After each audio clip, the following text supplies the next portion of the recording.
She should have run into my arms that day. The banners, the brass band, the fake smiles of strangers, they all blurred into static the moment I spotted her. My daughter wasn't clapping, wasn't waving.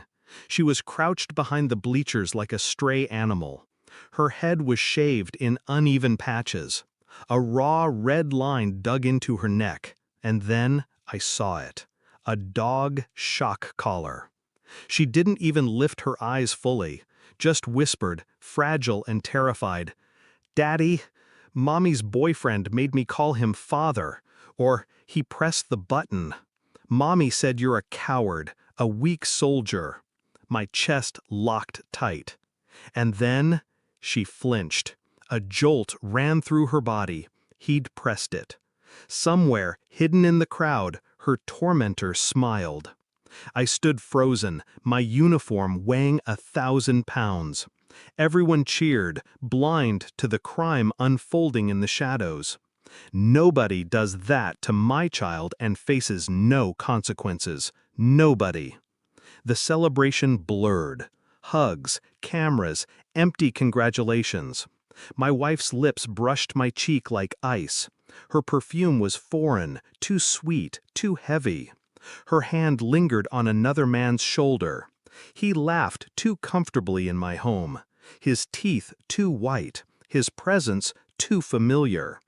"Welcome back," she said, eyes flat, smile rehearsed.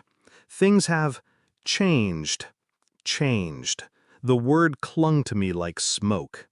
At night, I lay in my own bed, a stranger between sheets that smelled faintly of cologne that wasn't mine. She slept soundly, unbothered. I stared at the ceiling, replaying my daughter's whisper, "Weak soldier." Every instinct screamed, but I didn't speak. Soldiers don't break formation at the first sign of fire. I waited, I listened, I watched, and the cracks widened. I moved with precision. Quiet searches while she showered, hidden folders on her laptop, secret calls from burner phones, bank statements that revealed withdrawals she couldn't explain. Her boyfriend wasn't just a lover, he was living inside my walls, using my money, wearing my life like it belonged to him. My daughter avoided me, eyes trained on the floor, flinching at sudden noises. When I tucked her in, I caught the faint burn marks on her collarbone. She whispered apologies for things no child should carry. I told her nothing, promised nothing, just kissed her forehead and walked away, my rage buried deep. Meanwhile, I collected. Evidence stacked quietly. Dates, receipts, messages, photos. She laughed louder now, wore dresses I never saw her wear before, went out with friends too often. I logged every detail. I played the fool perfectly, and she believed it. The DNA report came sealed in a plain envelope. I already knew what it would say. Still, my hands tightened when I unfolded it. The letters blurred, but the truth cut sharp. My daughter wasn't biologically mine. Not by blood, not by betrayal's design. I sat in silence. No tears, no screams, just stillness so absolute it felt like death had entered the room. That night, I placed the report in front of her at the dinner table. My daughter had already gone to bed. The boyfriend wasn't there. It was just us.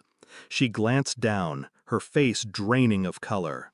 "What is this?" she whispered. I didn't answer. I didn't need to. She trembled, lips parting, searching for lies. But I stayed cold, composed. My silence screamed louder than any words could. Her mask shattered. The next morning, I waited in the living room. The boyfriend entered like he owned the place. I handed him a small box. Inside, the shock collar, the taser, the evidence.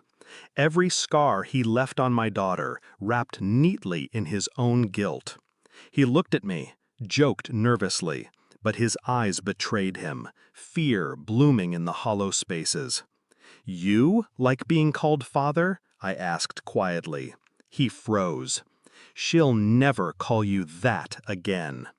I walked out before his lips could form a response, left him drowning in silence, choking on the knowledge that I knew everything.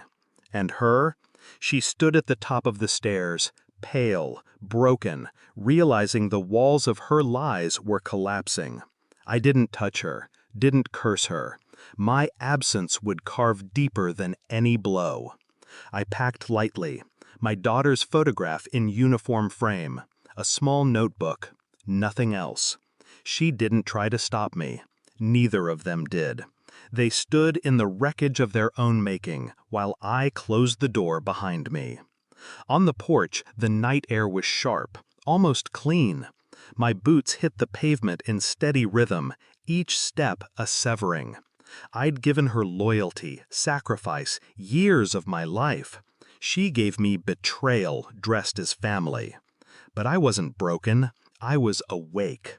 The last sound I heard before the darkness swallowed me was the faint whine of a collar being switched on upstairs. Not my problem anymore. I'd already walked away, and I never turned back.